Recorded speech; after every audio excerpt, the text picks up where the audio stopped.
नमस्कार साथियों। स्वतंत्रता संग्राम के अनकहे अनसुने वीरों को जानने पहचानने के इस क्रम में आज पहले योद्धा से मिलते हैं। जब मैं कहती हूँ योद्धा, तब आपके मन पर कैसी छवि अंकित होती है? संभवतः कोई व्यक्ति, पुरुष अथवा स्त्री, युद्ध की वेशभूषा में हाथों में तलवार या धनुष बाण लिए दिखाई देते होंगे। परंतु मित्रों, योद्धा होने के लिए यह आवश्यक नहीं कि साथ में अस्त्र शस्त्र दिखें ही। कुछ के हाथों में नाव चलाने वाला चप्पू भी हो सकता है। जी हाँ मित्रों, ठीक सुना आपने, नाव चलाने वाला चप्पू। आज हम उस योद्धा की शौर्य गाथा सुनेंगे जिसने शस्त्रों से नहीं, संकल्प से क्रांति का बीज बोया। उड़ीसा के ढेंकनाल जिले में एक छोटे से भुवन गांव में एक बालक का जन्म होता है। नाम बाजी राउत। इस जगह की थोड़ी सी पृष्ठभूमि समझें तो हम पाएंगे दमन, अत्याचार, गरीबी। वहाँ के राजा शंकर प्रताप और उसके भाई नरसिंह प्रताप अंग्रेज़ों के हितैषी और चाटुकार थे। उन्होंने जनता को एक 100 कमरे का महल बनाने का आदेश दिया। जनता जो लाचारी और गरीबी के बोझ से कुचली जा रही थी, अब उन पर भारी कर का बोझ भी लाद दिया गया। राजा का मंतव्य स्पष्ट था, हर विद्रोह को, हर विरोध को कुचलना। पर साथियों, हमें हमेशा ये याद रखना चाहिए कि विद्रोह चिंगारी नहीं, ज्वाला होती है, ज्वाला। और उस ज्वाला को कुचला नहीं जा सकता। प्रजामंडल आंदोलन का प्रारंभ हो चुका था, जिसका उद्देश्य स्पष्ट था, ढेंकनाल की धरती को अत्याचार और आतंक से मुक्त कराना। इसी प्रजामंडल आंदोलन का हिस्सा थी बानर सेना। एक ऐसी सेना, एक ऐसा संगठन जिसमें बच्चे संदेशवाहक बनकर क्रांति की ज्योति जगाते थे। फिर वह दिन आया, 11 अक्टूबर 1938। आंदोलन के नेता वैष्णव पटनायक को गिरफ्तार करने के लिए अंग्रेज़ों और क्रूर राजा की सेना निकल चुकी थी। उस रात ब्राह्मणी नदी के किनारे बाजी अपनी नाव लेकर खड़ा था। उफनती हुई नदी और एक बड़ी विशाल सेना।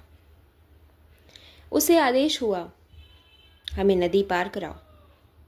उसका उत्तर स्पष्ट था, नहीं। एक अकेला नन्हा बालक पूरी सेना के सामने अडिग अचल खड़ा रहा। उसका एकमात्र शस्त्र था उसका साहस। सैनिकों ने उसे लालच दिए, तरह तरह के प्रलोभन दिए, परंतु उसने अपनी मातृभूमि को धोखा नहीं दिया। उसे धमकियां दी गईं, परंतु वह टस से मस न हुआ। तब एक सैनिक ने अपनी राइफल की बट से उसके सिर पर जोरदार प्रहार किया। रक्त की धारा बह निकली, पर फिर भी वह डिगा नहीं। अब तक उसे अज्ञात हो चुका था कि अब उसके पास अधिक समय नहीं बचा है। इसके बाद भी उसने एक अंतिम प्रयास किया। अपनी जेब से एक छोटा सा शंख निकाला और पूरी शक्ति से उसे फूंक दिया।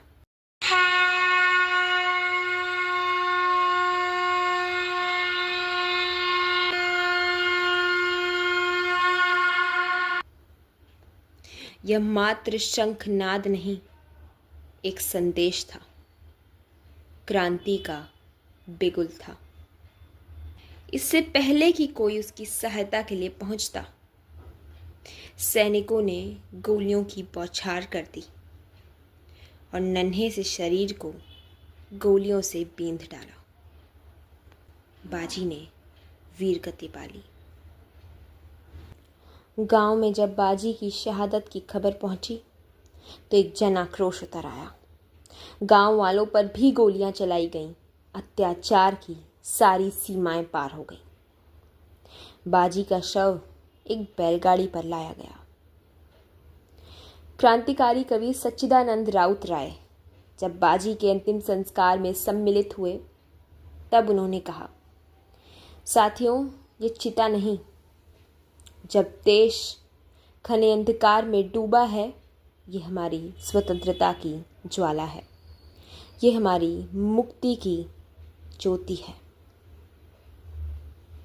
आज बाजी की यह शौर्य गाथा हमसे कई प्रश्न करती है। जब आज अभिभावक बच्चों की छोटी से छोटी और बड़ी से बड़ी हर गलती को नज़रअंदाज करते हैं ना, और बड़ी सरलता से कह देते हैं, अभी छोटा है, अभी छोटी है, क्या तब हम उन्हें वास्तव में छोटा नहीं कर दे रहे हैं? क्या उनके व्यक्तित्व के विकास को बाधित नहीं कर दे रहे हैं? क्या साहस की कोई उम्र होती है? क्या साहस का, शौर्य का कोई पैमाना होता है? धन, संसाधन, शक्ति क्या था उस बालक के पास जो पूरी सेना के सामने महाबली अंगद सा खड़ा हो गया? इस पर चिंतन मनन अवश्य कीजिएगा मित्रों। बहुत बहुत धन्यवाद। कल फिर मिलेंगे एक ऐसे ही अनुपम चरित्र के साथ। और हाँ, यदि आपको ये वीडियो अच्छा लगा हो तो इसे लाइक ज़रूर कीजिए, चैनल को सब्सक्राइब कीजिए ताकि आने वाले किसी भी वीर की शौर्य गाथा आपसे मिस ना हो जाए, और इसे ज़्यादा से ज़्यादा शेयर कीजिए अपने मित्रों में, अपने परिवारजनों में, ताकि बाजी को भले ही स्थान हमारे इतिहास की किताबों में न मिला हो, हमारे हृदय में, हमारे कर्मों में उसे स्थान अवश्य मिले।